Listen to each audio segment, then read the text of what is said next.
প্রতি মুহূর্তে অবহেলায় জর্জরিত হয়ে থাকার নাম আসলে ভালোবাসা নয়।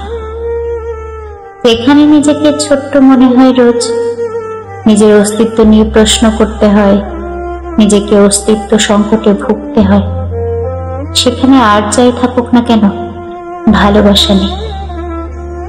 সে জায়গায় যত প্রিয়ই হোক না কেন সে জায়গাটা ভালোবাসার স্থান না।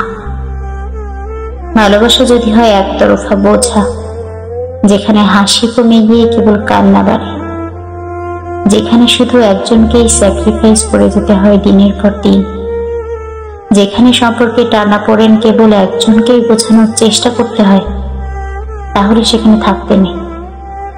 সে ভালোবাসা থেকে সরে আসাই শ্রেয়।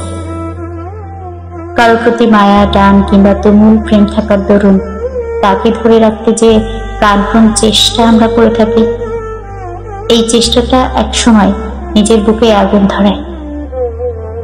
নিজেকে ঠকানোর সবচেয়ে সহজ পথটা হচ্ছে এমন কাউকে ধরে রাখার চেষ্টা করা যে কোনোদিনও থাকতে চায় না, যেখানে ভালোবাসার নামে অবহেলা, বিশ্বাসের বদলে সন্দেহ, ভরসা করার বদলে প্রতারণা, আর সম্মানের বিপরীতে অসম্মানের 32 পাটি ডাক খিলখিল করে হেসে ওঠে।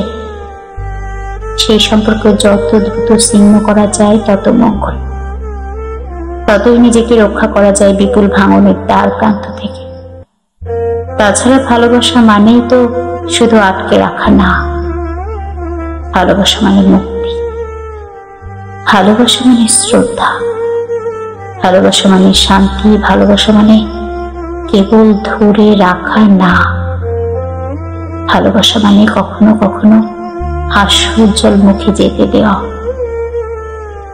যে প্রিয় জিনিস দুঃখ বাড়ায় তা ধরে রাখার মানে জিতে যাওয়া না, নিজের কাছে পরাজিত হওয়া।